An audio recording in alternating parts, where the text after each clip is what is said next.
इतिहास कांच के टुकड़ों से नहीं हीरों से बनता है। चूंकि गणपत सिंह जी राजपुरोहित इतिहास विषय से आते हैं, इसलिए मैं कहता हूं कि इतिहास कांच के टुकड़ों से नहीं हीरों से बनता है। इतिहास घास के तिनकों से नहीं तीरों से बनता है। इतिहास युद्ध भूमि में हिम्मत के हथियार डालने वाले उन कायरों से नहीं, इतिहास सूरवीरों से बनता है। इतिहास सूरवीरों से बनता है। ऐसे गणपत सिंह जी राजपुरोहित का कोटा की इस शिक्षा नगरी में आप सबकी तरफ से स्वागत तो हो रहा है, लेकिन हम बाड़मेर से ज्ञानोदय 2.0 में आप सबका अभिनंदन स्वीकार करते हैं, आप सबका आभार व्यक्त करते हैं कि इतनी बड़ी संख्या में आपने आप पहुंचकर यह साबित कर दिया कि शिक्षक कभी भी साधारण नहीं होता है, और यह साबित कर दिखाया है डॉक्टर गणपत सिंह जी राजपुरोहित ने। मैं अतिथियों से निवेदन करूंगा कि मां शारदा के समक्ष दीप प्रज्वलित कर आज के कार्यक्रम का आगाज करावे।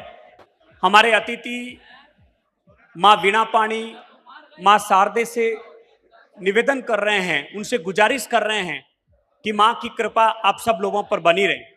और मैं इस मंच के माध्यम से मां से निवेदन कर रहा हूं, आराधना कर रहा हूं कि मां तेरी रहमत की सीमा दूर है मेरे बयानों से। मां तेरी रहमत की सीमा दूर है मेरे बयानों से। अदा ना हो सकेगी ये जमाने की जुबाओं से। मेरी मांगों से बढ़कर दे दिया तूने मुझको। मेरी मांगों से बढ़कर दे दिया तूने मुझको। लेकिन उम्मीद और भी रखता हूं मां तेरे खजाने से। लेकिन उम्मीद और भी रखता हूं मां तेरे खजाने से। मां शारदे का आशीर्वाद, मां सरस्वती का आशीर्वाद आप सब पर बना रहे। और गणपत सिंह जी हमेशा कहते हैं कि मां सरस्वती अपना ऋण कभी नहीं रखती है, वो चुका कर रहती है। तो आप लोग गणपत सिंह जी राजपुरोहित ने यदि मां शारदा से आप लोगों के सफल जीवन और आप लोगों के सुखद भविष्य और सफलता की कामना की है, तो मुझे लगता है कि आप लोगों को ये सफलता अवश्य प्राप्त होगी। और अब वक्त है उस व्यक्तित्व को मंच पे आमंत्रित करने का जिनको सुनने के लिए आप बहुत दूर दूर से आए हैं। बाड़मेर से गणपत सिंह जी पूरे भारत के विद्यार्थियों का मार्गदर्शन काफी समय से कर रहे हैं। विद्यार्थियों की एक मांग हुई कि सर हम मोबाइल की स्क्रीन पर आपको हमेशा देखते हैं, सुनते हैं, लेकिन हम चाहते हैं कि आप हमारे शहरों में आए और कार्यक्रम करें। तो पहला कार्यक्रम सूरतगढ़ में हुआ ज्ञानोदय 1.0 और दूसरा ज्ञानोदय आपके कोटा में हुआ है। तो मैं मानता हूं कि कोटा के विद्यार्थियों के बड़े भाग्य है कि नंबर 2 पर आप लोगों को स्थान मिला है। गणपत सिंह जी को इन पंक्तियों के माध्यम से इस मंच पे आमंत्रित करना चाहूंगा कि आपने एक संकल्प लिया कि ठोकरें खाता हूं पर शान से चलता हूं। ठोकरें खाता हूं पर शान से चलता हूं। मैं खुले आसमान के नीचे सीना तान के चलता हूं। मुश्किलें तो साज है जिंदगी में, आने दो आने दो। मुश्किलें तो साज है जिंदगी में, आने दो आने दो। उठूंगा गिरूंगा फिर उठूंगा, पर आखिर में जीतूंगा मैं, ये ठान के चलता हूं। आखिर में जीतूंगा मैं, ये ठान के चलता हूं। गणपत सिंह जी राजपुरोहित से मैं निवेदन करूंगा कि आप मंच पर पधारें और हम सबका मार्गदर्शन करें। डॉक्टर गणपत सिंह जी राजपुरोहित आप सबकी जोरदार तालियों के साथ में मंच पे आमंत्रित है। आपकी ऊर्जा बता रही है। एक बार तालियां बजा के बताइए कि सर को कितना सुनना चाहते हैं। डॉक्टर गणपत सिंह जी राजपुरोहित। मैं मेरी बात शुरू करूंगा। मैं सबसे पहले मां सरस्वती को वंदन करता हूं और मैं आप सभी को बहुत बहुत धन्यवाद प्रेषित करूंगा कि आप अपने अमूल्य समय में से निकाल के यहाँ आए हैं।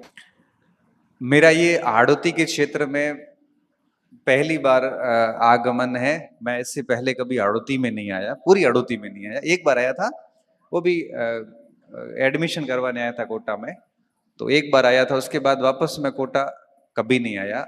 बस सीधा आप लोगों ने बुलाया, याद किया, मन ही मन याद किया और मैं भावनाएं समझ गया और आ गया।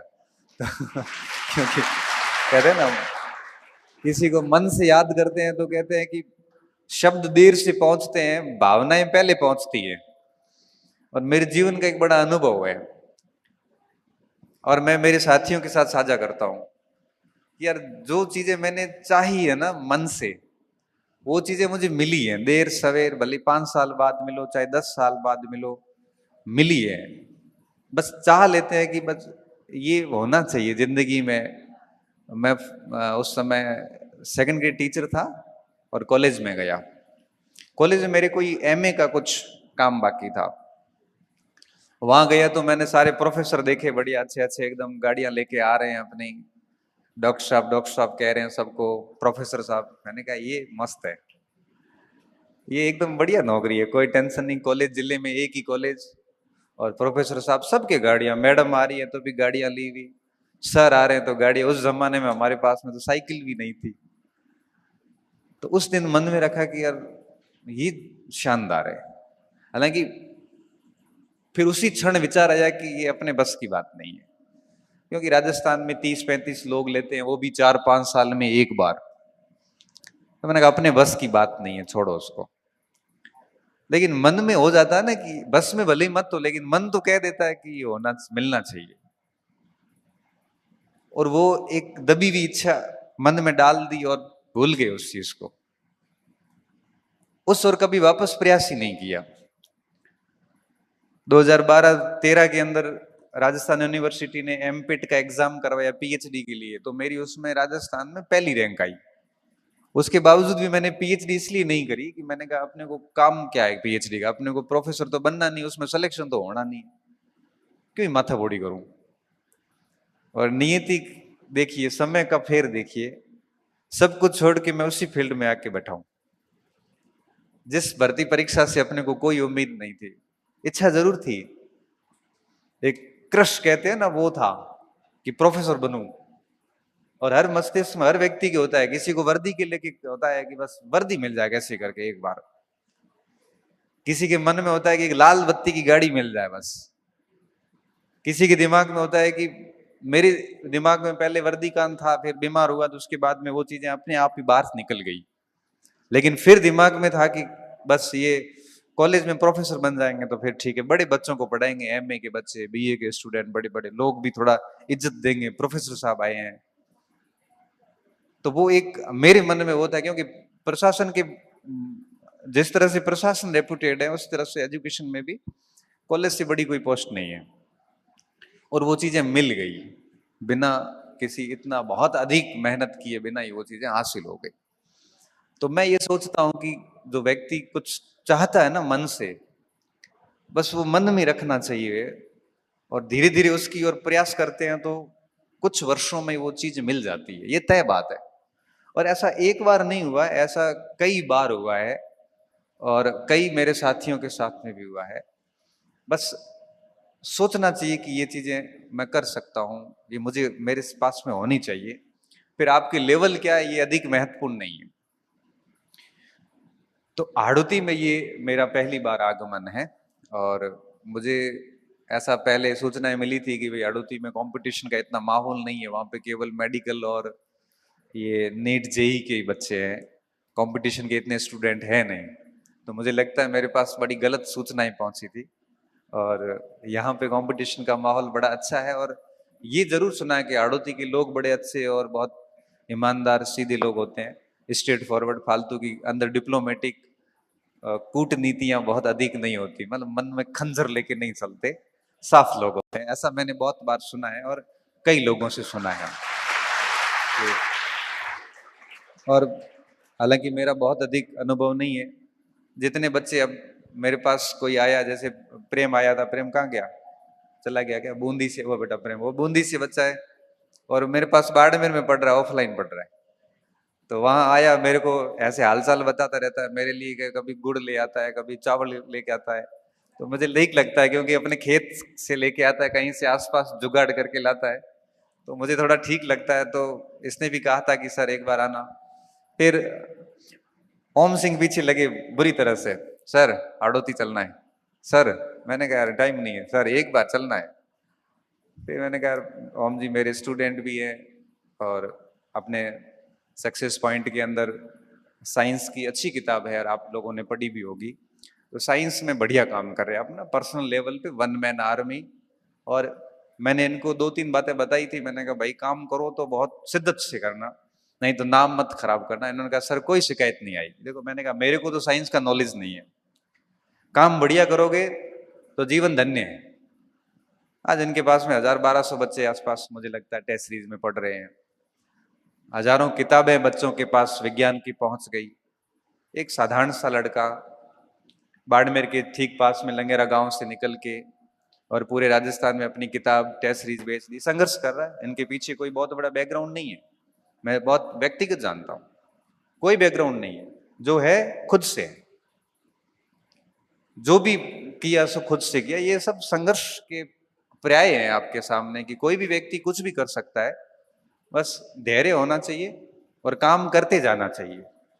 तो ओम सिंह का भी मैं शुक्रिया करता हूं कि आपने मुझे इतना फोर्स किया और मैं यहाँ पे पहुंच गया। बाकी ओम जी ने श्री जी क्लासेस के बारे में कहा कि श्री जी सर वो मैनेज कर लेंगे। मैंने कहा ठीक है, मैं आ जाऊंगा, कोई दिक्कत नहीं। अब मैं बात करूंगा आपसे।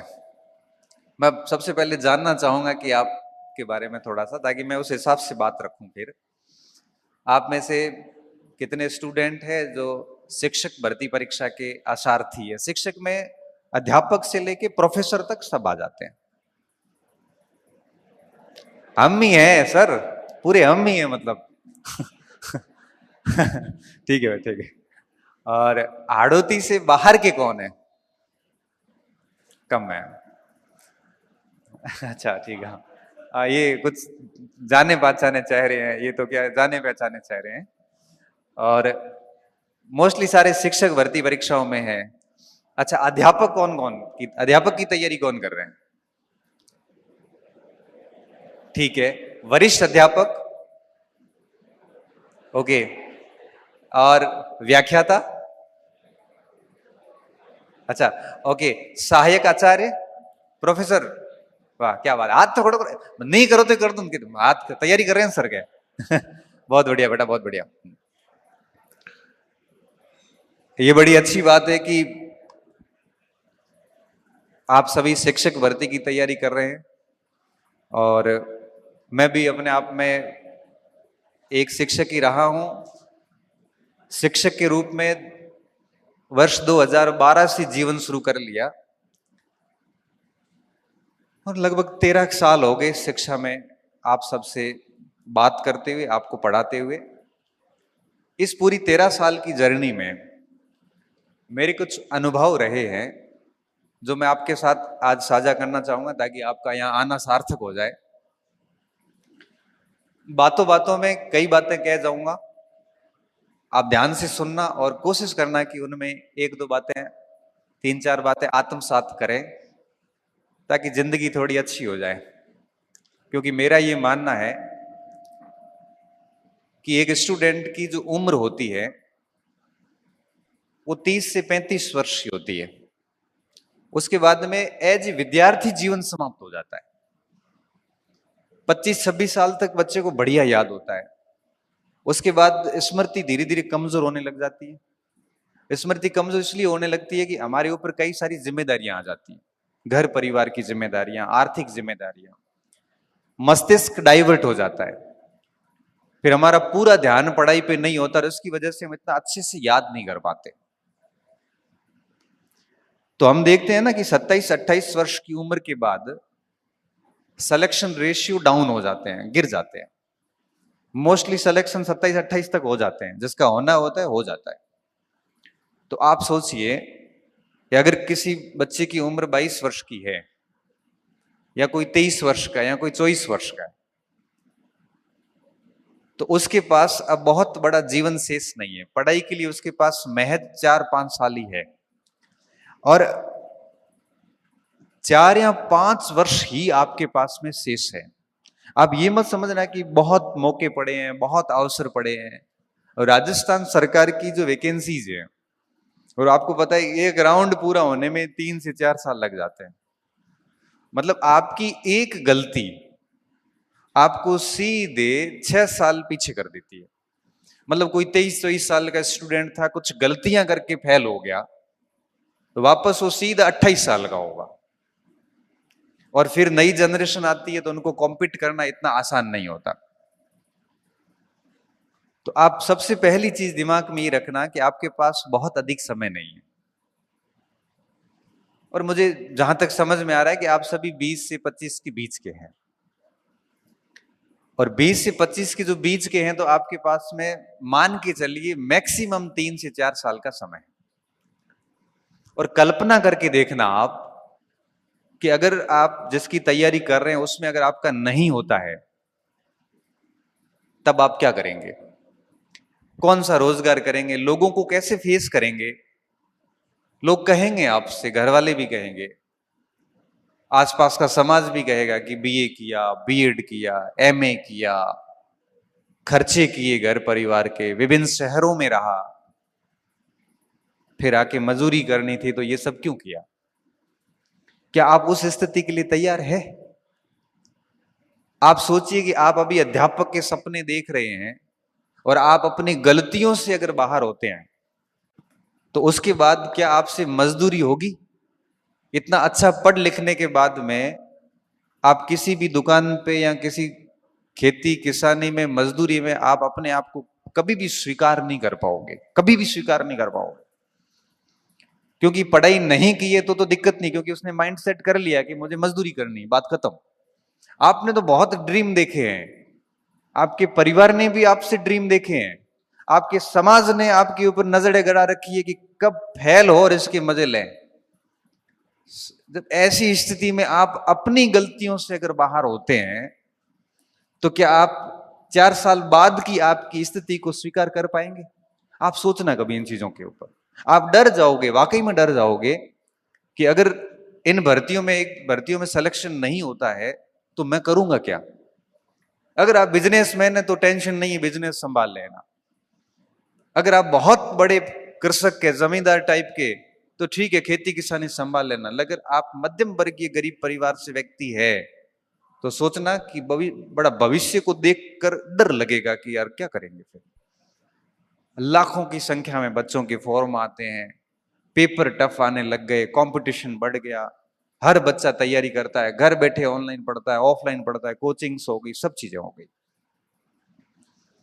तो मैं सबसे पहली बात आपको ये समझाना चाह रहा हूं कि आपके पास में बहुत अधिक समय नहीं है, इसलिए ये मस्तिष्क में मत लाना कि और 1-2 ट्राई करते हैं, एक बार और कर लेंगे, अभी यूं ही कर लेते हैं। काम करना है तो लड़ाई आर पार की रखना, नहीं करना है तो छोड़ दो। 4-5 महीने रहे थे आरएस मेंस के और गोविंद यार इतना सारा कैसे करेंगे, वैसे कैसे, तबीयत ठीक नहीं है। मैंने कहा तो जा, जयपुर ही था। मैंने कहा केसरिया कर जाके वहां। केसरिया करने का मतलब है कि वापस नहीं आना है। यहां तो पास होंगे, यहां कोई जॉब पकड़ लेंगे, आर और पार की लड़ाई होती है। केसरिया करने का मतलब समझते हो ना? युद्ध में जब सेना के अंदर राजा केसरिया करता था तो उसके बाद लड़ाई भी उस हिसाब की होती थी। फिर घंटे काउंट नहीं होते थे, फिर बस तलवार चलती थी, कितनी लाशें गिरी ये नहीं देखा जाता था। तो मैं स्टूडेंट को कहता हूं, जब इस कंपटीशन की लाइफ में आ गए हो तब ये आधी अधूरी पढ़ाई वाला ढोंग मत करना, फिर रखना केसरिया ही। अब कहानी को बहुत अच्छे से सुखद समापन करके ही घर जाएंगे। ऐसा नहीं है कि वहां सब फेल हो गया हूं। और इतना कंपटीशन है नहीं मार्केट में जितना आपको लग रहा है, क्योंकि पिछले 10 साल की विभिन्न भर्ती परीक्षाओं की आप कट ऑफ देखना, डाउन होती जा रही है। 70% से 55% भी आ गई। आरएस प्री देख लो, कॉलेज लेक्चर देख लो, क्योंकि नंबर ऑफ कैंडिडेट बढ़े हैं और नंबर ऑफ सीरियस कैंडिडेट घट गए हैं। नंबर ऑफ सीरियस कैंडिडेट घट गए हैं, बच्चों में वो बात नहीं रही जो आज से 5-7 साल पहले हुआ करती थी।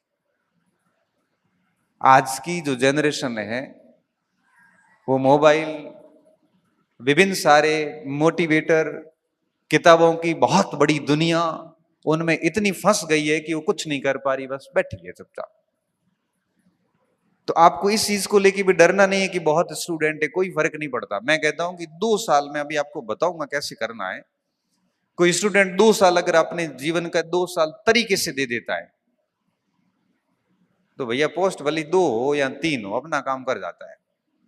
बाकी तो सब बहाने हैं कि सीटें बहुत कम है, फॉर्म बहुत ज्यादा है। भाई मैं तो ये कहता हूं कि सीटें कम है, फॉर्म ज्यादा है, आप 70% नंबर लाके तो देखिए, बाकी बातें छोड़ो। तो मेरे को तो 70% नहीं आ रहे हैं, तो तेरे को नहीं आ रहे तो भाई गलती तेरी है ना, दुनिया को क्यों दोष दे रहा है? अभी फर्स्ट ग्रेड में पोस्ट कम आई तो कुछ बच्चे आए, सर सीट तो नहीं है। मैंने कहा सीट छोड़, अपन दूसरी बात करते हैं।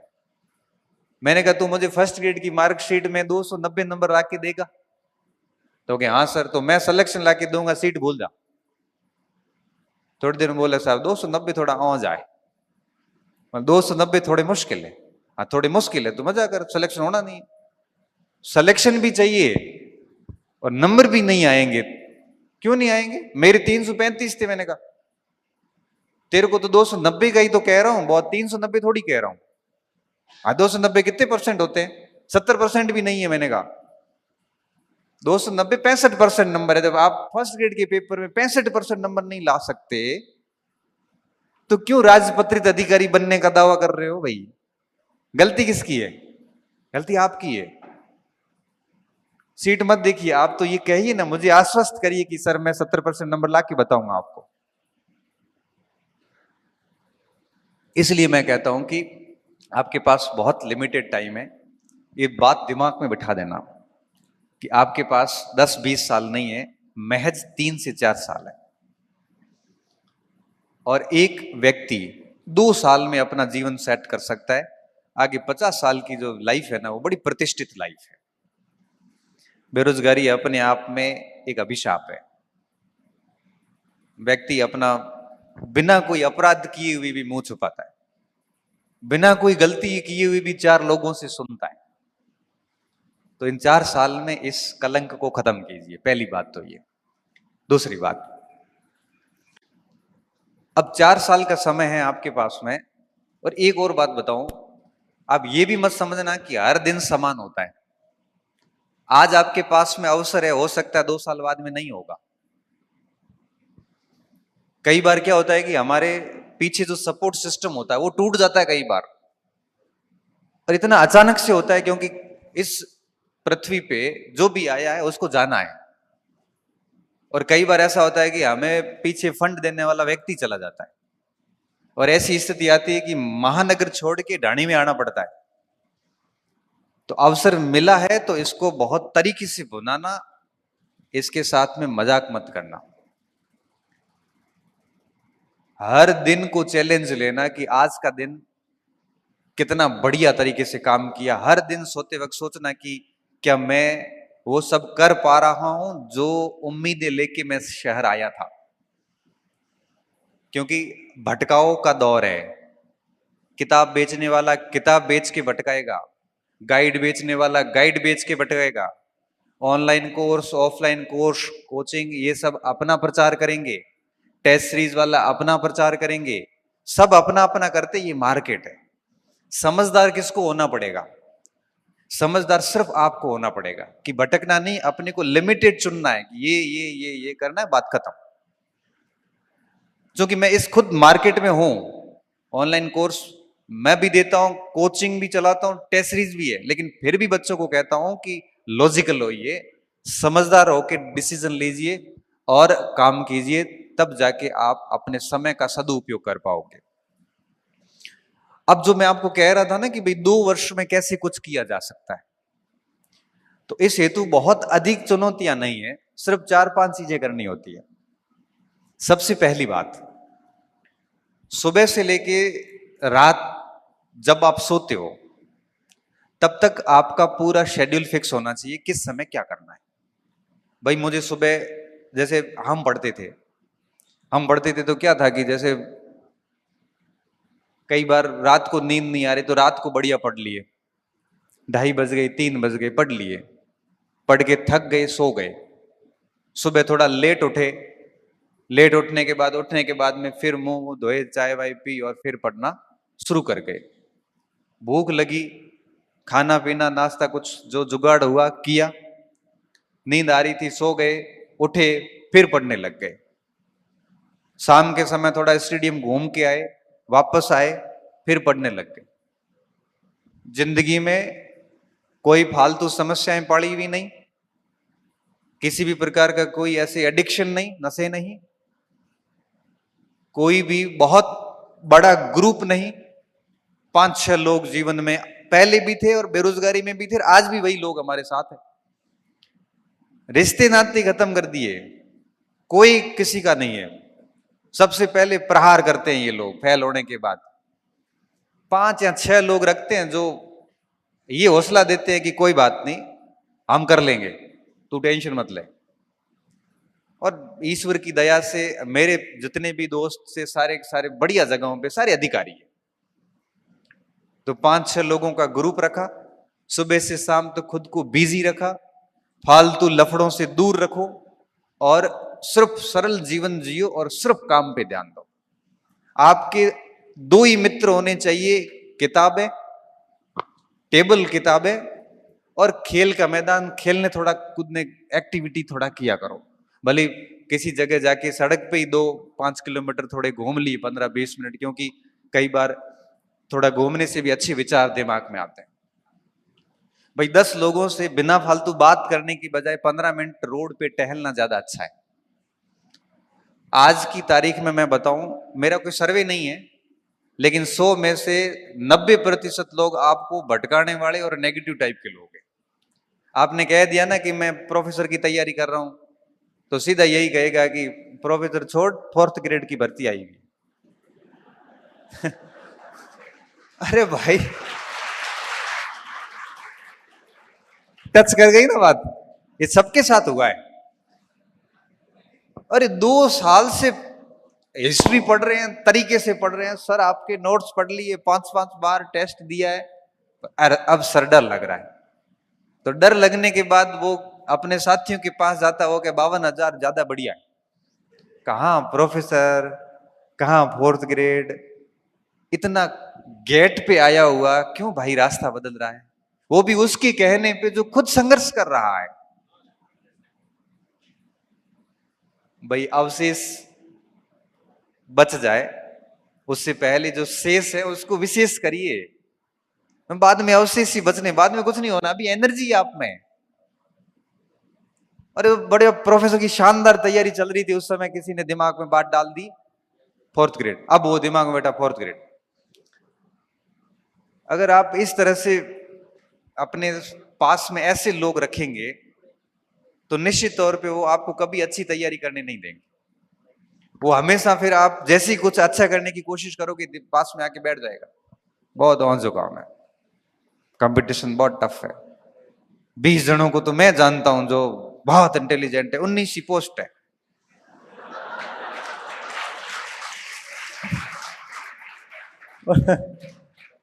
मतलब सारी लिस्ट तेरे से तय होगी, पूरे राजस्थान में और कोई नहीं होगा। और इतना झूठ व्यक्ति इतना कॉन्फिडेंस से बोलता है, आपको लगता है कि दुनिया में इससे सच्चा व्यक्ति कोई नहीं, बहुत गंभीर आदमी है, और आप उसके ऊपर जबरदस्त तरीके से भरोसा करते हैं और आप अपना डायरेक्शन चेंज कर देते हैं। इसलिए कहता हूं कि ऐसे लोगों के साथ रहने की बजाय अकेले रहो, वो ज्यादा बेहतर है। अकेले रहोगे तो बढ़िया कर पाओगे, नहीं तो ऐसा व्यक्ति रखो जो आपसे 20 हो, 18 नहीं हो। उनके साथ रहोगे तो हमेशा लगेगा कि मुझे इनसे ये सीखना है, मुझे अब इनसे ये सीखना है, अब ये चीजें मुझे इनसे और सीखनी है। अब हर दिन आपको टारगेट मिलेगा कि इस आदमी से मैं कितना सीखूं कि मैं सीखते सीखते सीखते पूर्ण हो जाऊंगा एकदम से। ऐसे व्यक्ति पास में रखिए आप, क्योंकि अगर आप चाहते हो कि जीवन की कहानी 2-3 साल में ये बेरोजगारी का दंश खत्म करना है, तो बहुत बढ़िया लोग पास में रखिए, क्योंकि बहुत कुछ डिपेंड करता है कि आप किसके साथ हैं। सुरेंद्र जी कह रहे थे ना थोड़ी देर पहले कि मेरी 49, गोविंद की 90+ स्टेट मेरिट में था। बहुत सही बात है, बहुत ब्रिलियंट स्टूडेंट रहा है, और मैं मेरे परिवार में सबसे कमजोर स्टूडेंट है। मेरा रियल छोटा भाई है, ऐसा ऐसी बात नहीं, 8 साल छोटा है। और मेरे घर में भी किसी को डाउट नहीं था इसको लेके कि भाई इतना इंटेलिजेंट है तो अपना काम कहीं ना कहीं बढ़िया कर लेगा। मेरे साथ समस्या ये थी कि मैं 5-7 बार पढ़ता हूं तब जाके एक चीज याद होती, मन ही मन में सोचता हूं कि बाबर का बेटा हुमायूं था, बाबर का बेटा हुमायूं, तब जाके मेरे को बाबर का बेटा हुमायूं था याद रहता। नहीं रहता, सच में नहीं रहता था। बहुत बहुत बिलो द एवरेज स्टूडेंट रहा हूं मैं, और ऐसा नहीं था कि कोई रोल आवारा, ऐसी आदतें भी गलत नहीं थी। उसके बावजूद भी खूब मेहनत करने के बाद में परसेंटेज नहीं बने, क्योंकि औसत बुद्धि का स्टूडेंट था। लेकिन जब मैं गांव से जब बाड़मेर आया तो बाड़मेर आने के बाद में क्या होता है, मैं कितना सौभाग्यशाली व्यक्ति हूं, क्योंकि भगवान क्या है कि सबको कुछ न कुछ खूबी के साथ कमी भी देता है और कमी के साथ खूबी भी देता है, सब देता है। बहुत ब्रिलियंट है, वो अधिक समय बैठ नहीं सकता, उसके अंदर से ऐसी हालत खराब होती है उठ के चला जाएगा। बहुत कमजोर है, वो बैठता बहुत है, उसको याद थोड़ा कम होता है। ये दोनों में बराबर चीजें दी हुई है। अब मैं जब शहर आया, तो शहर आने के बाद में देखो मुझे संयोग से कितने अच्छे लोग मिलते हैं, यूं ही अनायास ही मिल जाते हैं स्टेडियम में, पार्क में, और धीरे धीरे धीरे मेरा एक अलग ग्रुप बनता है। और सारा ग्रुप कौन, जो यूपीएससी दे रहा है, कोई असिस्टेंट कमांडेंट दे रहा है, कोई कमांड डिफेंस सर्विस दे रहा है, कोई सिविल सर्विस दे रहा है। मेरे लिए सारा नया, फराटेदार इंग्लिश बोल रहे हैं, हिंदी में वैश्विक मुद्दों पर डिस्कस चल रहा है, सब अपने अपने रजिस्टर बिल्कुल फॉर्मल ड्रेस में, क्योंकि कई तो लगे हुए थे ऑलरेडी इंटरव्यू की ड्रेस पहने हुए, शानदार। मैंने कहा क्या व्यक्तित्व है ये। पहले दिन देखा रघुनाथ बिश्नोई को देखा, मैंने कहा क्या लड़का है ये, इतनी तो शानदार बात रखता है, इंग्लिश में भी हिंदी में भी, उतनी बढ़िया ड्रेसिंग सेंस, बिल्कुल लूज टॉक नहीं, टू द पॉइंट बोलना, कोई फालतू की बात नहीं। हर दिन सोचता था यार इसका कुछ परसेंटेज भी बन जाऊं ना तो अपना जीवन सेट है। और जब उन लोगों को देखा ना, तो पहले जो साथ में थे ना, तब लगा कि उनसे दूर होना फायदेमंद है। और धीरे धीरे उन लोगों से दूर होते गए और इन लोगों के करीब जाते गए, स्वार्थ से। स्वार्थ ये था कि कुछ अच्छा कर लेंगे। उनके साथ रह रह के सपने भी बड़े देखने शुरू कर दिए, पढ़ना कैसे है ये भी पता चल गया। कल ही मैं रघुनाथ से बात कर रहा था, मैंने कहा यार एक बात बता, कि मैं अभी 14 अप्रैल को जोधपुर गया था, डॉक्टर भीमराव अंबेडकर जयंती के अवसर पर मैं यूनिवर्सिटी के अंदर रिसोर्स पर्सन था। सुरेंद्र जी वहीं थे, बड़े बड़े प्रोफेसर आए हुए थे, मैं सबसे जूनियर व्यक्ति था वहां पे। और सुरेंद्र जी उस समय मेरी चेहरे की सिकन को पहचान रहे थे कि आज पहली बार बंदा एकदम मायूस बैठा है। बाकी मैं ऐसे मंचों पे मायूस होता नहीं हूं। मायूस क्यों? क्योंकि जो विद्वान बोल रहे हैं, इतना तगड़ा बोल रहे हैं कि ये 14 अप्रैल की बात है, 5 दिन पहले की। मैं अंदर ही अंदर कॉन्फिडेंस हो गया, यार क्या ज्ञान है इनका। मैं यूं ही फालतू हवा में ही बैठा हूं, मतलब बात यही है कि मैं हवा में हूं। मैंने सबको सुना, मैंने मेरी तरफ से भी जो बात रखनी थी मैंने रख ली, और मुझे पता है कि मैं उनकी कुछ परसेंटेज भी बात नहीं रख पाया हूं। घर आया, मैं सोचने के लिए मजबूर हुआ। मैंने रघुनाथ को सुबह फोन किया 15 तारीख को, अभी मैं आपको नई बात बताता हूं। मैंने कहा रघुनाथ एक बात बता, अब रघुनाथ और हम कहते 17-18 साल से साथ हैं। मैंने कहा मैंने भी खूब पढ़ा है डॉक्टर अम्बेडकर को, और उन्होंने भी खूब ही पढ़ा होगा। क्या ऐसा कारण है कि उन्होंने इतनी बढ़िया बात रखी तो मैं रख नहीं पाया? क्योंकि देखा 3 चीजें होती हैं, तुम ऐसी टेंशन मत ले, 3 बातें होती है। ये KEE फॉर्मूला काम करता है। देखो वो एज इट इज ऐसे ही बोल रहा है। मैंने कहा क्या? तो मैं समझाता हूं तुझे। सबसे पहले नॉलेज गेन करना पड़ता है। अब बेटा तेरा नॉलेज है 12 साल का, उनका नॉलेज है 40 साल का, ज्यादा किसके पास है? उनके पास। दूसरी बात, एनालिसिस। तूने एनालिसिस कितना किया है? 5 साल। वो एनालिसिस कर रहे हैं 30 साल से। और तीसरा, एक्सपीरियंस। तेरे पास कितना है? मैं पहला ही है। उनके पास 50 सेमिनार का होगा। नॉलेज, एनालिसिस एंड एक्सपीरियंस, तीनों में ही वो बेहतर है। और ये तीनों चीजें तेरे में आई तो भी शानदार बात रखेगा। और ऐसे मंचों पे मैं उनसे अधिक अच्छी बात रख सकता हूं। क्यों? क्योंकि इस फील्ड का नॉलेज भी मुझे अधिक है, इस फील्ड का एनालिसिस भी मेरा तगड़ा है, और एक्सपीरियंस भी उनसे अधिक है। उस समय जाके मेरे को थोड़ा ठीक लगा कि भाई मैं गलत नहीं हूं, अनुभव की कमी है, और समय के साथ मैं पढ़ता रहूंगा तो मैं भी उन विद्वानों की तरह अपनी बात रख सकता हूं। एक अच्छे दोस्त का होने का इतना फायदा मिलता है कि आप जिंदगी में किसी भी मोड़ पे उससे बात करके अपनी उलझनों को दूर कर सकते हो। अब आप सोच सकते हो कि आप मेरे बारे में ये सोचते होंगे कि बड़ी छवि बना रखी होगी सर ये वो, जबकि मैं खुद फंसता हूं तब मैं किसी से पूछता हूं कि यार वैसी स्थिति इसका क्या करना, कैसे? क्या मैं कमजोर हूं या मुझे और क्या करना चाहिए। तो कोई भी व्यक्ति पूर्ण नहीं होता। तो मैं कह रहा था आपको कि अपना अच्छा ग्रुप रखिए पास में।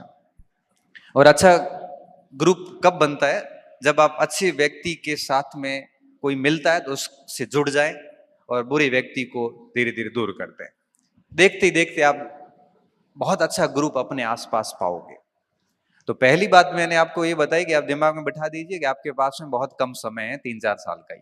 और दूसरी बात, अपने आसपास कौन सा घेरा है, आज ही इस पे मंथन करना शुरू कर देना। कोई कितना ही अच्छा दोस्त है लेकिन नेगेटिव टाइप का है, आपको वो उठा नहीं सकता, तो दूरी बनाना ही फायदेमंद है। क्योंकि एक समय बाद वो आपको नुकसान नहीं करेगा, फायदा तो नहीं पहुंचाएगा। क्योंकि जो पीछे है वो पीछे लाने की कोशिश करेगा और आगे है वो आगे ले जाने की कोशिश करेगा। तो ऐसा प्रयास कीजिए कि आपके आसपास लोग अच्छे हो। तीसरी बात, आप जिस भी परीक्षा की तैयारी करते हैं, आप एटलीस्ट उसकी लिमिटेड सामग्री अपने पास में रखें, बहुत अधिक सामग्री इकट्ठा ना करें। क्योंकि हम क्या करते हैं कि मार्केट के उन उलझनों में फंस जाते हैं और ढेर सारी घर पे बड़ी लाइब्रेरी बना देते हैं। कोविड में मैंने एक वीडियो बनाया था, मेरी लाइब्रेरी मैंने बताई थी बच्चों को, आप किसी ने देखी होगी तो नीचे बच्चों के बहुत सारे कमेंट थे, सर इतनी किताबें पढ़नी है ये वो। मैंने कहा वीडियो में मैंने एक लाइन बोली है कि ये सारी किताबें नौकरी लगने के बाद ली गई है। नौकरी तो इन 4 किताबों से लगी सारी, बाकी किताबें सब बाद की, वो मेरा शौक है। आज भी मंगवाता हूं। अभी अभी अमेजन वाले का फोन आया था, सर डिलीवरी आई हुई है, कोड वर्ड दो, किताबें पहुंचा देता हूं घर। हर दिन ही मंगवाता हूं। गाड़ी में बैठा बैठा ही कोई किताब पसंद आ जाती है तो वहां पे उसको कार्ट किया और उसको खरीद लो। शॉपिंग, मेरी शॉपिंग यही होती है। और 4-5 किताबें करके, पैसे की तो भगवान की मेहरबानी कोई दिक्कत है नहीं, सरकार हर महीने अकाउंट में भेज देती है, मैसेज आ जाता है कि your account has been credited with इतने इतने इतने and your available balance is, बस एक तारीख को ये मैसेज आता है ना, उस समय लग जाता है कि भले ही खूब मेहनत की, काम आ गई है। बस वो एक मैसेज सुकून इतना देता है ना, पीछे कई सालों की मेहनत पर एक प्रकार से मेहनत के अंदर जो दर्द मिलते हैं, वो एक मैसेज से वापस संतुष्टि मिल जाती है। ये मैसेज जब तक जिंदा रहेंगे तब तक आता रहेगा, और मर भी गए तो पीछे जो रहेगा उसकी मोबाइल पे आता रहेगा। कोई टेंशन नहीं, बिल्कुल सेफ है। इसलिए बाड़मेर से कोटा आके बोल रहे हैं, टेंशन कहीं है कौन। महीने महीने मैसेज आ जावे, कोई समस्या है वो। और मैसेज भी अच्छा आता है, हमारा मैसेज भी अच्छा आता है, मतलब ये बात नहीं, 5-6 डिजिट का मैसेज आता है, ये नहीं कि 17,500 रुपए आए, ऐसा नहीं आता है मैसेज। नहीं, वो हम नहीं बताएंगे, वो आपका आएगा। वो मैसेज हम नहीं बताएंगे, क्योंकि आपको फिर ठीक नहीं लगेगा कि यार देखो हम लोग क्या कर रहे हैं, आप थोड़ा ये नहीं बताऊंगा मैं। तो मेरा कहने का मतलब ये है कि अगर आप भी चाहते हैं कि ऐसा एक मैसेज आपकी भी हर महीने 1 तारीख को, हम चारों के ही आता है मैसेज। चारों के मैसेज आता है, सुरेंद्र जी के भी आता है, अब तो ओम जी के भी आने लग गया, गोविंद के भी आने लग गया। मारे तो कई साल मारे हुए, मारे तो 2009-10 में मैसेज आ रहे हो यार, अभी तक 16-17 साल हो गया, मैसेज रुकी हुई कौन। रुकीगा क्यों, मेहनत की है ना। मैं चाहता हूं कि आप लोगों के भी ऐसे मैसेज आए, मतलब ये मैसेज जो मैंने कहा है, और कभी नहीं रुके, हर महीने की 1 तारीख को मैसेज आए और मस्त जीवन चले। बस इस हेतु 3-4 साल की बढ़िया मेहनत की आवश्यकता होती है। तो मैं कह रहा था कि एक लिमिटेड कंटेंट रखें अपने पास में, किताबें 4-5 रखे, एक बाकी एक किताब। क्योंकि मैं आपको बताऊं, सिलेक्शन सामग्री से नहीं होता है, सिलेक्शन होता है पढ़ने वाले पर डिपेंड करता है। जैसे मैं एक उदाहरण दूं, एक किताब मैं आपको दूं, फिर वही किताब मैं लूं, दोनों ऐसी किताब जो हम दोनों ने नहीं पढ़ी है। अब दोनों को फिक्स टाइम दे दिया कि 7 दिन आपके पास में, 7 दिन मैं पढ़ता हूं, उसके बाद टेस्ट लिया जाए तो क्या दोनों के नंबर बराबर आएंगे? नहीं आएंगे। क्यों नहीं आएंगे? क्योंकि आपने अलग तरीके से पढ़ी, मैंने अलग तरीके से पढ़ी है।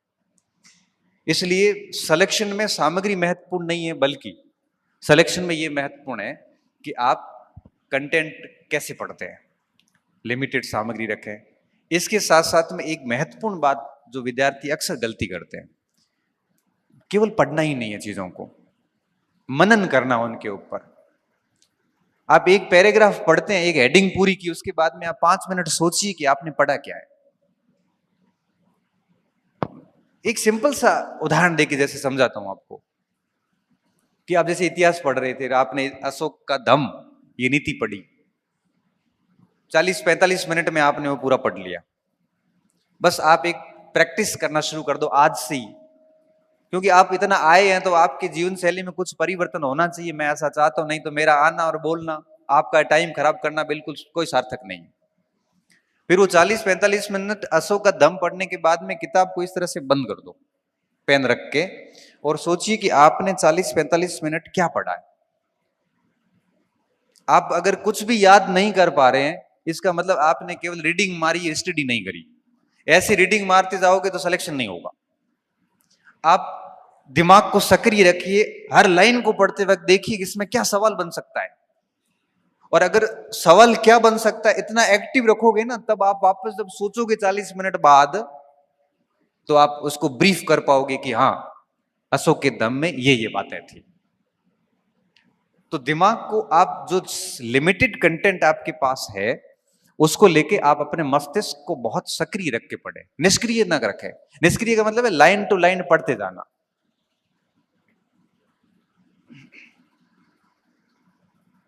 बहुत जरूरी होता है सक्रिय रखना। और मैं आपको बताना चाहूंगा कि अगर एक स्टूडेंट माइंड को बहुत एक्टिव रख के पढ़ता है तो 40-45 मिनट में वो थक जाएगा। पढ़ते पढ़ते 40-45 मिनट में उसका दिमाग जवाब दे देगा।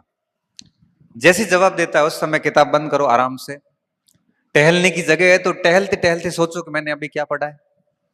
टहलने की जगह नहीं, लाइब्रेरी में बैठे हैं तो आप वहीं पे आंखें बंद करके सोचिए कि मैंने अभी क्या पढ़ा है, और जो जो की पॉइंट्स हैं, मेन शब्द, उनके नीचे अंडरलाइन कर दो ताकि रिवीजन में बाद में आसानी होती है। बस इस तरह से एक खोजी स्टूडेंट बनिए। खोजी स्टूडेंट समझते हो कि मुझे आपने ये किताब दी, ये पेज दिया, मैं इसमें से पूरा पढ़ के अगर निकाल लूं कि इसमें ये सवाल बन सकते हैं, आरपीएससी ऐसे बना सकती है, बोर्ड ऐसे बना सकता है, इससे बढ़िया खोजी स्टूडेंट क्या हो सकता है। और खोजी स्टूडेंट कभी फेल नहीं होते। खोजी स्टूडेंट पेपर भी खोज लेते हैं, तो प्रश्न है।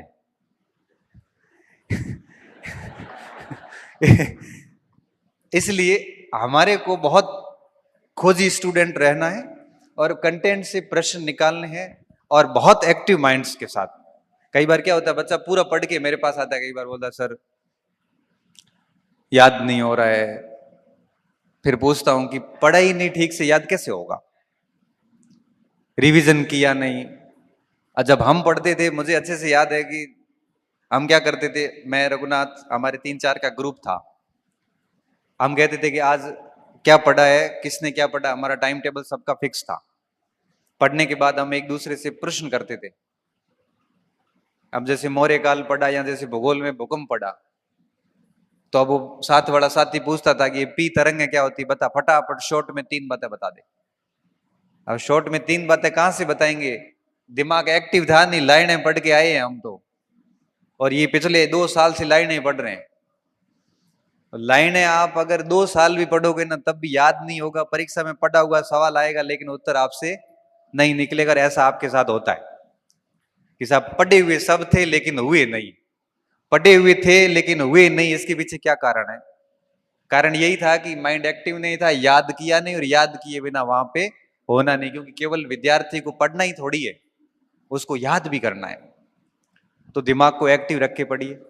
इसके साथ साथ में मैं आपको, पढ़ाई के साथ साथ में कुछ चीजें और भी होती है, व्यक्ति को बहुत ध्यान रखनी होती है। जैसे लाइब्रेरी में बैठते हो या रूम पे पढ़ते हो। कई बार बच्चे कहते हैं सर मैं गांव में पढ़ रहा हूं, कई लोग लाइब्रेरी में पढ़ते हैं। एक मानसिकता आ जाती है कहीं ये लोग हमारे से आगे नहीं चले जाए। मैं सर ये यूट्यूब पे चलने वाली मैराथन क्लासें नहीं देख रहा हूं, कहीं मैं दुनिया से पीछे तो नहीं रह गया हूं। मैं सर डेली करंट की क्लासेज आती है आधा घंटा, वो मैं नहीं देख रहा हूँ, मेरा साथी देख रहा है, मैं कहीं पीछे तो नहीं रह रहा हूँ। मैं सर यूट्यूब उस पे टेलीग्राम पे कई सारे प्रश्न आते हैं, उन प्रश्नों के उत्तर नहीं देता हूं, मेरे सारे साथी देते हैं, कहीं मैं पीछे तो नहीं रह रहा हूं दुनिया से। मैं कहता हूं भाई तू आगे है दुनिया से, अगर इस कचरे से बाहर है तो दुनिया से आगे है। अभी टेलीग्राम पे कोई भी आके कुछ भी फालतू का प्रश्न करके पूछ के सो जाता और आप 4 घंटे परेशान। और जनरली मनुष्य की प्रवृत्ति क्या होती है, प्रश्न वो वही पूछता है जो उसको आ नहीं रहा है और उसको कहीं मिल नहीं रहा है, वो पूछ लो। बहुत टेढ़ा सा प्रश्न, बाल की खाल निकाल के वहां डाल देगा, जिसका परीक्षाओं से कोई लेना देना है नहीं। और हम उस प्रश्न को लेके परेशान हैं। परेशान इस बात को लेके है कि आपकी सामग्री से सवाल नहीं आया, परेशान इस बात को लेके है कि इतना पढ़ने के बाद में भी आपको उसका उत्तर नहीं आया, जबकि उसका कोई मतलब नहीं होता। ऐसी चीजों से दूर रहें। यूट्यूब की दुनिया में जितने भी बड़े बड़े मैराथन चलते हैं, डेली करंट की क्लासेस वगैरह, मैं तो क्या इन चीजों के बड़ा खिलाफ हूं। मैं तो ये कहता हूं कि ठीक है 7 दिन में एक आधा देख लो, या फिर कोई एक आधी 2 महीने की किताब लाके पढ़ लो, मेन तो सब्जेक्ट पे काम करो। ये मैराथन से कुछ नहीं होता, किताबें पढ़नी पड़ती हैं बढ़िया तरीके से। कोचिंग कर रहे हो तो कम से कम कोचिंग के बढ़िया नोट्स वोट्स से वही रटो कम से कम। लेकिन इस यूट्यूब की, सोशल मीडिया की जो आभासी दुनिया है, ये आपका सिलेक्शन नहीं करवा सकती। ये मैं आपको लिख के दे सकता हूं। ठीक है, कोई पॉइंट समझ में नहीं आया तो आप उसकी ओर जा सकते हैं। तो इस बात का भी ध्यान रखें। तो मैं क्या बोल रहा हूं, मैं कह रहा हूं कि आपके पास लिमिटेड टाइम है, अच्छा ग्रुप अच्छे रखें, अपना सरल जीवन रखें, फालतू समस्याएं नहीं पाड़ें आप, और साथ में लिमिटेड कंटेंट रखें, माइंड को एक्टिव रख के पढ़ें, और साथ में इस बात का ध्यान रखें कि इस आभासी दुनिया से दूर रहें। और मैं तो कई बार भी बोलता हूं, बच्चों को भी कहता हूं कि आपके पास जो मोबाइल है, सुबह पढ़ने बैठते हो, इसको कर दो फ्लाइट मोड पे, फ्लाइट मोड पे करके उल्टा रख के, और 3-4 घंटे आप पढ़ते हो, दबा के पढ़ लो। बढ़िया 4 घंटे पढ़ लिए सक्रिय दिमाग से, 2 घंटे 3 घंटे जितना भी हुआ, उसके बाद वापस एक बार मोबाइल खोल के देख लो, 5-7 मिनट खोल खुला के वापस उसको जब भी पढ़ने बैठते फिर फ्लाइट मोड पे डाल दो। ये जितना फ्लाइट मोड पे रहेगा ना, उतने आपके अंक बढ़ते जाएंगे। ये मेरी बात आप याद रखना। आप इसके फ्लाइट मोड का खूब उपयोग कीजिए, और जिस दिन नौकरी लग गई बढ़िया, उस दिन ये सारे फॉलोवर्स अपने आप बढ़ जाएंगे, पता ही नहीं चलेगा आपको। आप दुनिया से पीछे नहीं रह रहे हैं। कई आईएएस ऐसे बनते जिनके पास में फोन ही नहीं है, कोई सोशल मीडिया अकाउंट नहीं है, और जैसे ही बनते हैं लाखों एक साथ जुड़ जाते हैं। आप पीछे नहीं रह रहे हैं। इसलिए आप जितना फ्लाइट मोड का ज्यादा यूज करोगे उतना ही आपको फायदा है। क्योंकि देखो, हम तो बोल के चले जाएंगे, अगर आप इसको जीवन में लागू नहीं करते हैं तो कोई मतलब नहीं है, मतलब कोई मतलब नहीं है। मैंने कहा ना, मैंने शुरुआत में कहा, आप एक बात लागू करके देखिए, क्योंकि आप केवल आप नहीं है, आप अपने पूरे परिवार का रिप्रेजेंट कर रहे हैं। यहाँ पे बड़ी भावनात्मक उम्मीद है आपसे जुड़ी हुई है कि मेरा बच्चा या बच्ची बाहर है, तैयारी कर रही है, नौकरी लगेगी। कितनी उम्मीदें पाल रखी है उन लोगों ने, उनको कोई पता नहीं आप किसकी तैयारी कर रहे हो। बहुत भोले लोग हैं गांव के तो। और जब हम उनको मूर्ख बनाने की कोशिश करते हैं या दिखावों की पढ़ाई करते हैं, ढोंग करते हैं बच्चे, मैंने देखे हैं। 2 घंटे पढ़ते हैं, दुनिया देख रही इसलिए पढ़ते हैं। पढ़ते पढ़ते तिरछा देखता है कि ये मेरे को देख रहा है इसलिए मैं पढ़ रहा हूं। ये कैसी पढ़ाई है?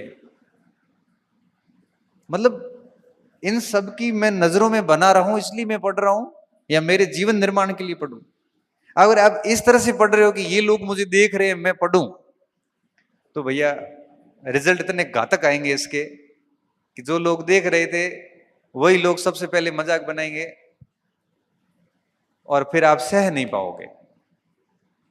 इससे बेहतर यह कि हर दिन अपने ऊपर काम कीजिए, अपनी कमियों को एक्सेप्ट कीजिए कि मेरे ये पोर्शन कमजोर है, अपनी खूबियों को एक्सेप्ट कीजिए, किताब को पूरा पढ़िए, सिलेबस पूरे तैयार कीजिए, एक एक लाइन चेक कीजिए क्या कहना चाहती है। तब जाके इतनी बढ़िया समझ विकसित होती है कि 2 साल तो बड़ी लंबी अवधि है, 1-1.5 साल के अंदर ही नौकरी लग जाती है। आप अगर खुद से ईमानदारी से प्रश्न करोगे ना कि आप कितने स्टूडेंट है जो इतना बिल्कुल एक्टिव माइंड होके तैयारी कर रहे हैं और 2-3 बार कोर्स को एक्टिव माइंड से कर चुके हैं, लिमिटेड कंटेंट से। अब हाथ बली खड़े कर लो, मैं करवाऊंगा भी नहीं हाथ खड़े, लेकिन स्थिति अंदर से आपको पता है कि ऐसा हम नहीं कर रहे, जो कि करना पड़ता है। मैं हमेशा कहता हूं कि किताबों को उपन्यास की तरह नहीं पढ़ना है, किताब की लाइन को समझना है, तब जाके चीजें समझ में आती है। फिर इतना आनंद आता है पढ़ाई में, ये लत लग जाती है। फिर व्यक्ति को पढ़ाई के अलावा दुनिया की उलझनों में कोई मतलब नहीं है, उसको कोई मतलब नहीं दुनिया क्या कर रही है, धुन लग जाती है, बस पढ़ना ही है। और फिर नौकरी मान लो नहीं भी लगती है ना, तो भी वो जीवन व्यक्ति इतना बढ़िया सेट कर देता है कि उसकी लाइफ में तो कोई दिक्कत नहीं है। तो मैं आप सभी से कहूंगा कि आपके पास में अच्छी उम्र है, बढ़िया स्टेमिना है आपके पास में, यंग हो अभी, और खूब सारी भर्तियां आई हुई है, आगे भी आ जाएगी। अपना टारगेट कर लीजिए, सेकंड ग्रेड फर्स्ट ग्रेड क्या बनना है, कंटेंट को लिमिटेड कर लीजिए और आज से लग जाइए। सुबह शाम आपको और कोई काम करने का वक्त ना मिले, और जब बहुत मेहनत करने के बाद जब रात्रि को आप सोते हैं, बहुत मेहनत करने के बाद जब सोते हैं, तो एक अच्छी सी फीलिंग आती है कि मैं जिन उद्देश्यों से यहां आया हूं उन उद्देश्यों को पूरा कर रहा हूं। और जिस दिन आप अपने दोस्तों के रूम में जाके या यूं ही समय खराब करते हो, पूरा दिन अक्सर ही नहीं पढ़ा, और फिर घर आके जब आप जानवरों की तरह सोएंगे ना, तो उस समय मन में आएगा कि क्यों समय खराब कर रहा हूं, खुद का पैसा बर्बाद कर रहा हूं, कॉन्फिडेंस डाउन। दिमाग में एक ही बात घूमती है कि मैं पिछड़ गया हूं, अब मेरा कुछ नहीं हो सकता। ये कॉन्फिडेंस किसी बाजार में नहीं मिलता। लोग कहते हैं ना कि कॉन्फिडेंस रखिए, दृढ़ इच्छा शक्ति रखिए, आत्मविश्वास रखिए, खुश रहिए, ये बाजार में नहीं मिलते। आप 10-10, 12-12 घंटा रात दिन एक करके 5-7 दिन पढ़ के देखिए, ये अपने आप ही आता है, ये अपने आप आता है। 5 दिन पढ़ के देखिए, जैसा मैं कह रहा हूं आपको, जिस सुबह से शाम तक जब आंखें थक जाती है कि भाई अब सो नहीं पड़ेगा, 5 दिन ऐसी पढ़ाई भी कोई दबा कर लेता है, तो ये कॉन्फिडेंस आ जाता है। और कॉन्फिडेंस के साथ में ही खुश रहना, चेहरे पे स्माइल आ जाती है, 1000 प्रश्नों के जवाब मिल जाते हैं, तनाव नाम की कोई चीज नहीं रहती, सब चीजें, और फिर इच्छा शक्तियां अपने आप दृढ़ हो जाती है। सारे सफलता के जो आदर्शवादी तत्व है जो आप अक्सर सुनते और पढ़ते हो, यही दृढ़ इच्छा शक्ति, आत्मविश्वास वगैरह, ये सब के सब पढ़ाई से जुड़े हुए हैं। मैं कह रहा हूं कि आप पढ़ना मत, कोरे मोटिवेशन सुन लेना यूट्यूब पे जाके। आत्मविश्वास केवल गेट तक रहेगा, गेट से बाहर जाते फील आता आएगा, मेरे को तो कुछ नहीं आता है, मैं कैसे करूंगा। लेकिन जिस दिन बहुत जबरदस्त तैयारी करी हुई है, 5-7 दिन, 10 दिन, 1 महीना कंटिन्यू, तो फिर आपको किसी मोटिवेशन की जरूरत नहीं पड़ती। मोमेंटम मिला हुआ रहता है कि सुबह ये कर लिया, अब ये करना है, ये कर लिया, ये करना है। पूरे समय के अंदर सुबह से शाम तक इतना बीच में कोई समय नहीं मिलता कि किसी को दे सके, और बीच में कोई समय खराब करता है तो दिमाग खराब होता है और ये कहता है यार टाइम मत खराब करके पढ़ने दे। फोन देखने की इच्छा शक्ति, मन ही नहीं होता। इसलिए कहता हूं कि आप सुबह से शाम तक खुद को मतलब जी जान से लगा दीजिए। बस कहते हैं ना कि पढ़ाई ऐसी होनी चाहिए जो ऐसा लगे कि जैसे कि आदमी मर गया हो। तो मरने का मतलब क्या होता है? मरने का मतलब होता है कि दुनिया से कट होके अपनी चीजों में डूब जाना, लीन हो जाता है व्यक्ति। तब ये नौकरियां बहुत छोटी हो जाती है। आपको जो आज बहुत बड़ी बड़ी लग रही है, ये कुछ भी नहीं है, कुछ भी नहीं। मैं आपको बता रहा हूं, अभी आपको बड़ी इसलिए लग रही है आपने पास नहीं की है। जिस दिन आप कोई परीक्षा पास करोगे उस दिन लगेगा कि जितना बड़ा सोचा था उतना बड़ा ये है नहीं। अभी आपको लग रहा होगा कि आरएस कैसे बनते होंगे, तो अगर यही बात अगर गोविंद को पूछेंगे तो ये कहेगा कि हो जाता है, इतना कोई बड़ी बड़ी बात नहीं। यही बात मेरे को पूछोगे तो मैं सोचूंगा कि आरएस बड़ा काम है, क्योंकि मेरा हुआ नहीं। मेरा नहीं हुआ तो मुझे लग रहा है कि बहुत बड़ा काम है। मुझे पूछोगे प्रोफेसर, तो मैं कहूंगा 4 महीने में निकाल दूंगा, अभी वापस परीक्षा दिला दो। इसको कहो कि प्रोफेसर है क्या, कौन सा काम है, मेरा तो मुश्किल काम है, मुझे तो कुछ नहीं आता इस मामले में। तो जिसने जो परीक्षा पास की है उसके लिए उस परीक्षा को पास करना कोई बहुत बड़ी बात नहीं है। इसलिए अभी आपको भले लग रहा है कि हम लोगों ने ये बहुत बड़ी परीक्षा पास कर ली, हम बहुत विशिष्ट हैं, ऐसा कुछ नहीं है। हम बेहद साधारण है, सही बता रहे हैं। बस फर्क इतना है कि बहुत कुछ सोचा नहीं, सिर्फ काम सिर्फ किताबों में किया और बहुत तरीके से किया, बहुत ईमानदारी से। न घर से झूठ बोले, न खुद से झूठ बोले कि मुझे ये आ रहा है, मुझे ये आ रहा है।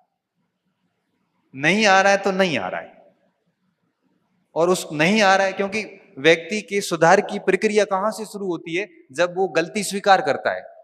मैं कह रहा हूं कि मुझे अंग्रेजी नहीं आ रही है, तभी मैं अंग्रेजी सीखने की कोशिश करूंगा। मैं कह रहा हूं कि मुझे ये पार्ट नहीं आ रहा है, मैं तभी उस पार्ट को ठीक करने के प्रयास शुरू करूंगा। मैं अगर दुनिया को दिखाने के लिए खुद से झूठ बोलूंगा कि मेरे को सब आता है, अरे कोई व्यक्ति पूर्ण कैसे हो सकता है? कोई व्यक्ति पूर्ण है ही नहीं।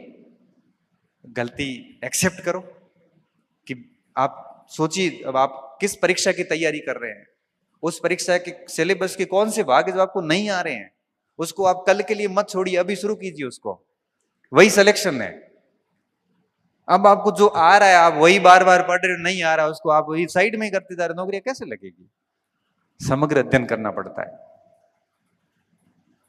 तो आप हाड़ौती क्षेत्र से हैं, मारवाड़ और हाड़ौती में एक बड़ी विशिष्ट समानता ये थी कि दोनों ही बड़े पिछड़े हुए माने जाते थे। यह हकीकत है।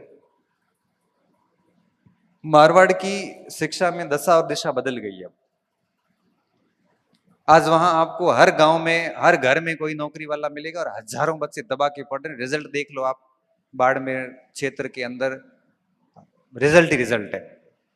हजारों बच्चे पढ़ रहे हैं वहां पे। 350 लाइब्रेरी है बाड़मेर के अंदर, 350 के आसपास हॉस्टल है, 30,000 के आसपास बच्चे पढ़ रहे हैं, सीरियस बच्चे। पोस्टिंग बाहर जिलों में हो रही है आजकल। हमने तो उधर दशा बदल दी और हम चाहते हैं कि हाड़ौती भी अब पीछे नहीं रहे। और ये चीजें आपसे ही शुरू होगी। कोई एक आदमी भी दिशा बदल सकता है, आप तो बहुत बड़ी तादाद हो। एग्जाम्पल सेट कीजिए कि भाई मैंने कर लिया, 10 बच्चे और करेंगे आगे, 10 से 100 होते हैं, 100 से 1000 होते हैं। आप भी किसी से कम नहीं है। बस ठीक है, आपको थोड़ा स्ट्रगल अधिक करना पड़ेगा। हालांकि हमारा स्ट्रगल आपसे भी अधिक था। हमारे तो बरसात भी नहीं होती ढंग से, मिट्टी कोई काम की नहीं है, उपजाऊ मिट्टी नहीं है, फसल एक भी मुश्किल से होती है। आपके तो भगवान की मेहरबानी, काली मिट्टी, यहाँ 3-3 फसलें भी आप ले लेते हो बड़े आराम से। वो प्रेम बता रहा है, मेरे प्रेम ने मुझे सारी बातें बताई है कि हमारे यहाँ सर खेती ठीक है, हम गन्ना भी ले लेते हैं, कईयों जिनके पास में है उनके पास ठीक है। हमारे यहाँ 200 बीघे जमीन है लेकिन काम की नहीं है। क्या करे, उसमें रेस लगाए तो पता नहीं, बाकी कोई काम की नहीं। अंदर भूमि के अंदर पानी नहीं है, ऊपर से आता नहीं है बारिश होती नहीं है, अंदर कुछ है नहीं, नहर आई नहीं, बैठे हैं बस। आंधियों में आंधी चलती है तरीके से, और सर्दियों में सर्दी पड़ती है अच्छे से, बारिश में बरसात होती नहीं है अच्छे से। तो हमारे पास में ज्यादा कुछ नहीं था। हाड़ौती में प्रकृति मेहरबान है। इसलिए आप शिक्षा में बहुत अच्छे से मेहनत कीजिए। आपके पास बहुत बढ़िया समय है, एनर्जी बहुत है आपके अंदर। अपने टारगेट तय कीजिए। ठीक है, आप अगर मध्यम वर्गीय परिवार के हैं तो पहले छोटा टारगेट देख लीजिए, सेकंड ग्रेड थर्ड ग्रेड कुछ बन जाइए, उसके बाद आप बड़े टारगेट की तरफ भी जा सकते हैं। क्योंकि मेरी तरह मैं सेकंड ग्रेड बना, फिर फर्स्ट ग्रेड बना, हेडमास्टर बना, बिल्कुल सीधी सीधी सीधी सीधी। हमें आगे कहीं है कौन? जितना करना था उतना कर लिया। परीक्षा 18 में परीक्षाएं छोड़ दी क्योंकि एक एक सीडी करते करते करते करते आ गया। ऐसे भी कर सकते हो आप। मेहनत करने वाला चाहिए, बाकी पोस्ट वगैरह ये चीजें मायने नहीं रखती। मैं आपके सामने सीधा उदाहरण हूँ। कई कहते याद नहीं होता, ये नहीं होता, हमारा दिमाग ऐसा है वैसा, कुछ भी नहीं है। जिसने जितनी मेहनत की है उसको उतना ही परिणाम मिलता है। बहुत शानदार मेहनत की है, शानदार परिणाम मिलता है। भले 1 साल बाद मिलो या 2 साल बाद मिलो, मगर मिलता जरूर है। मेहनत में अगर कमजोरियां रही है तो परिणाम में दिख जाएगा। आप दुनिया से कितना ही झूठ बोल दो भले, क्योंकि अधिकांश बच्चे घर जाके दोस्तों के सामने झूठ बहुत बोलते हैं भाई कि मैंने खूब मेहनत की फिर भी मेरा नहीं हुआ। खूब मेहनत की और नहीं हुआ ये दो बातें बड़ी विरोधाभासी है। या तो मेहनत नहीं की और या फिर आप झूठ बोल रहे हो। मेहनत की होती तो दिक्कत नहीं आती। मेहनत अपना फल देती ही देती है, ये बात तो शाश्वत सत्य है। मां सरस्वती ऋण नहीं रखती, ये बात मैं 15 साल से जानता हूं। जिसने जिस लेवल का पढ़ा है उसको उस लेवल का मिलेगा।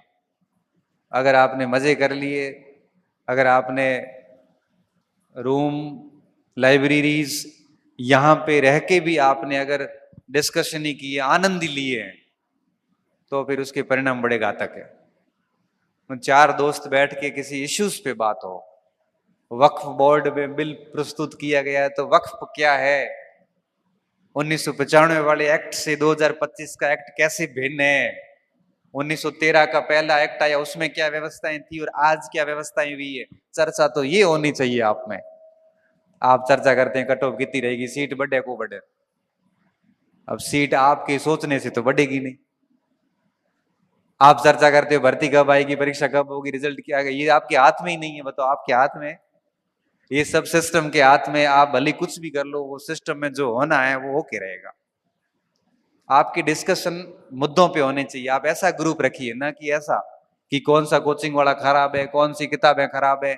कई कई तो ऐसे पंडित बैठे हैं लाइब्रेरीज वगैरह में जो सिर्फ ज्ञान ही बांटते हैं। उनका काम सिर्फ ये होता है कि ठीक क्या है ठीक नहीं। वो बड़े समीक्षक हैं। उसको दुनिया की, राजस्थान की सभी कोचिंग सेंटर, सभी शिक्षक, सभी किताबों, सभी नोट्स के बारे में सब पता है। बस वो करता कुछ नहीं है, वो सिर्फ कहता ही है किसको किताब छुड़वानी है, किसको कौन सी पकड़ानी है।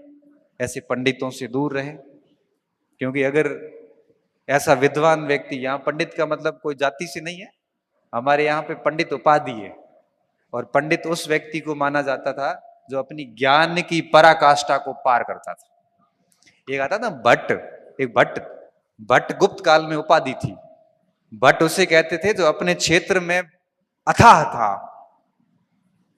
फिर वो बल आर्य भट्ट हो, चाहे आपके जितने भी बाण भट्ट हो, उनको भट्ट कहते थे। फिर भट्ट आगे आगे चलते चलते जाति बन गई। ऐसे कई जातियां विकसित हुई।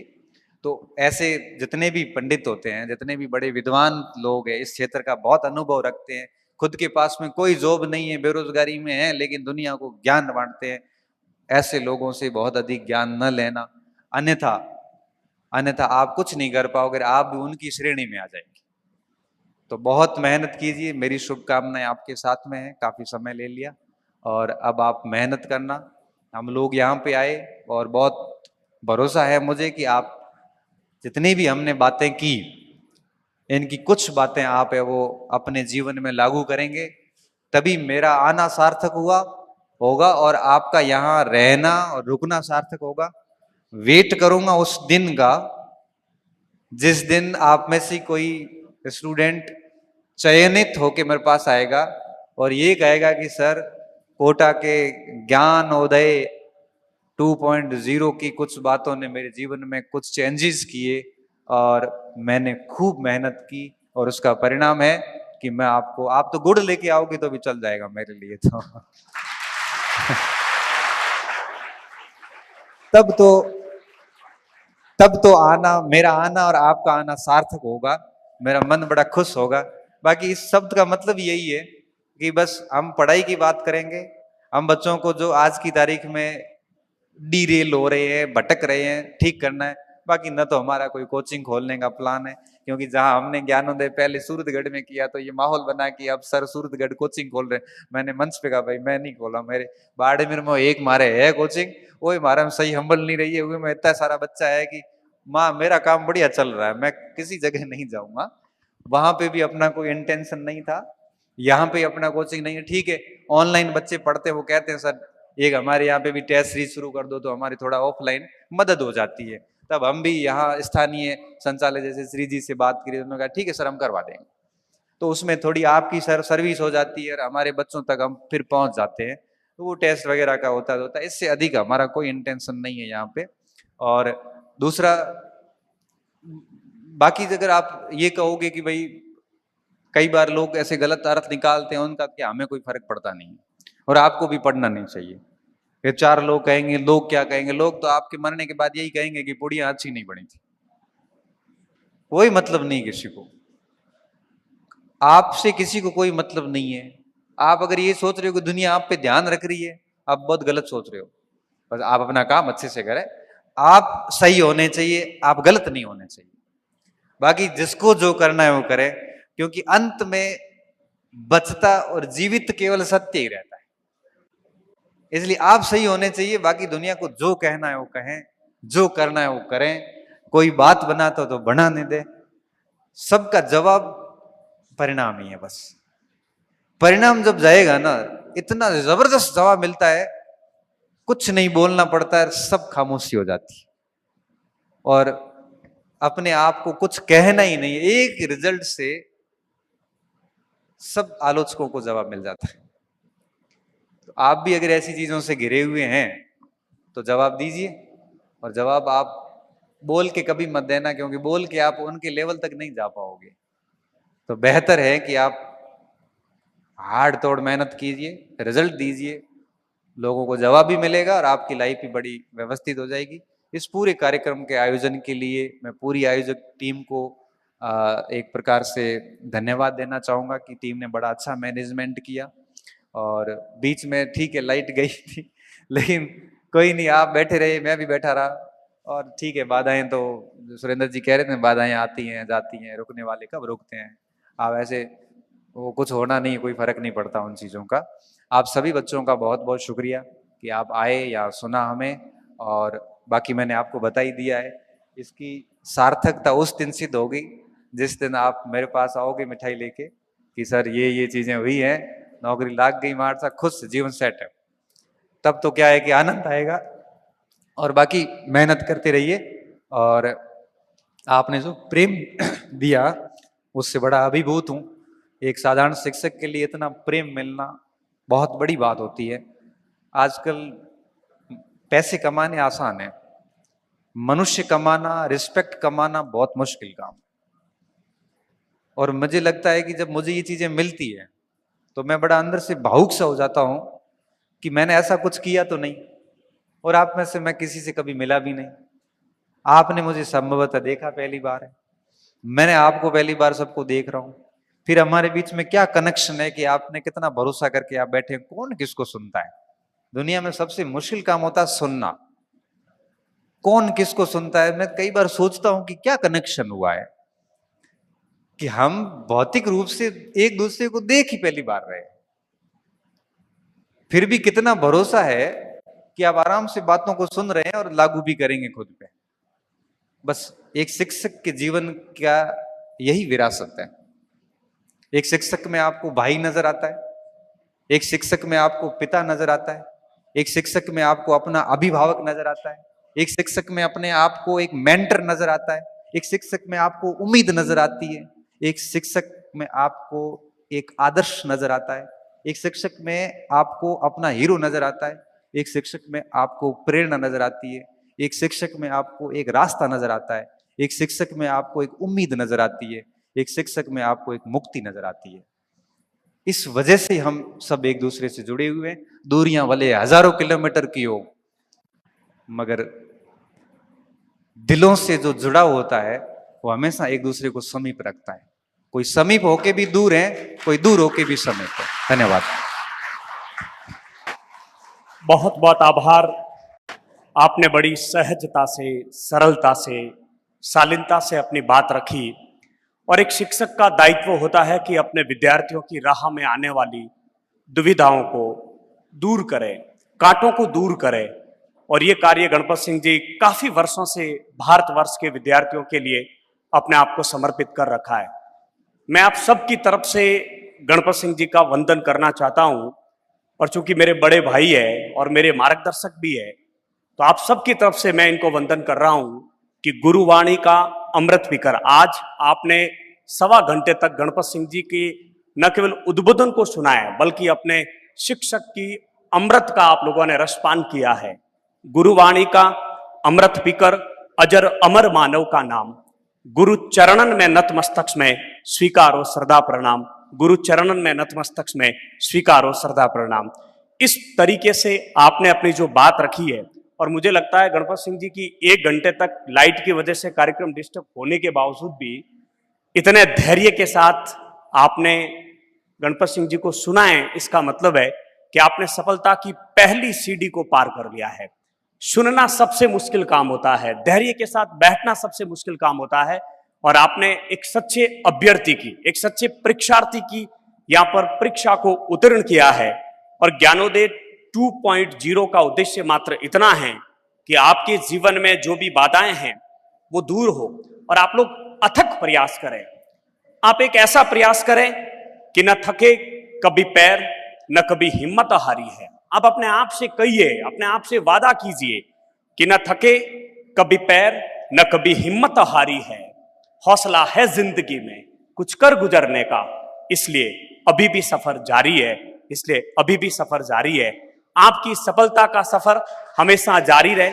आप लोग अपने जीवन में शिखर की तरफ आगे बढ़े। जो जीवन का लक्ष्य है वो सारे लक्ष्य आप लोगों को तभी प्राप्त होंगे जब ज्ञानोदय 2.0 में गणपत सिंह जी ने जो बातें आप लोगों के सामने रखी, उन बातों पर यदि आप चिंतन करेंगे, यदि आप लोग उन बातों पर मनन करेंगे, तो मैं दावे के साथ इस मंच के माध्यम से कह सकता हूं कि सफलता की हर मंजिल पर आपका नाम होगा। सफलता की हर मंजिल पर आपका नाम होगा। आपके हर कदम पर दुनिया का सलाम होगा।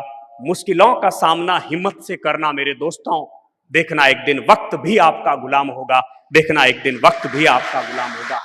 इतना दृढ़ संकल्प लेकर यदि आप ज्ञानोदय 2.0 से अपने घर की तरफ प्रस्थान करेंगे तो हमारा आना सार्थक हो जाएगा, गणपत सिंह जी का यहाँ पर आना सफल हो जाएगा। और हम जब जयपुर से कल ये कार्यक्रम करके आए तो गणपत सिंह जी, कुछ विद्यार्थियों ने मैसेज किया कि सर आज से मैं अपनी तैयारी की नई शुरुआत कर रहा हूं और आज से मैं नए तरीके से तैयारी करूंगा और मैं सफल होकर बाड़मेर जाकर गणपत सिंह जी को मिठाई खिलाऊंगा। वो उसके जीवन का सबसे जो है अहम, सबसे महत्वपूर्ण लक्ष्य है।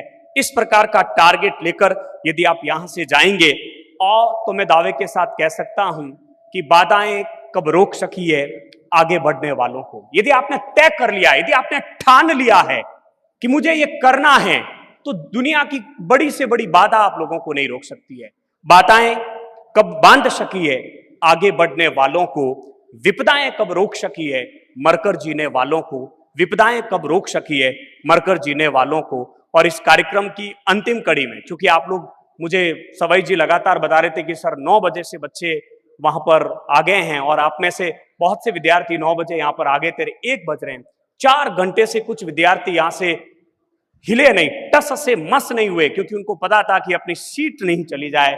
ये जो बालिकाएं जो आगे बैठी है, ये जो अभ्यर्थी आगे बैठे हैं, ये चाहते थे कि गणपत सिंह जी को हम बहुत नजदीक से देखें, बहुत नजदीक से उनको सुने, ताकि हम जो मोबाइल की स्क्रीन पर देख रहे हैं वो एक अलग एहसास होता है, एक प्रत्यक्ष, तो आप आंखों से इनको देखना चाहते थे। ये इच्छा आपकी पूरी हुई और इतने शानदार उद्बोधन को सुनने के बाद मुझे लगता है कि ये संकल्प लेकर आपको जाना चाहिए और अपनी बाधाओं को ये कहते हुए ललकारिए कि तूफानों से घोंसले उड़ जाया करते होंगे, तूफानों से घोंसले उड़ जाया करते होंगे। कहो उन तूफानों से जरा चट्टान को हिलाकर देखें, हमने लिखा इतिहास तलवारों से, हमने लिखा इतिहास तलवारों से। किसी में दम है तो आए और उसे मिटाकर देखें, किसी में दम है तो आए और उसे मिटाकर देखें। आप सबका बहुत बहुत आभार, धन्यवाद। कोटा की शिक्षा की नगरी को बहुत बहुत आभार व्यक्त करते हैं।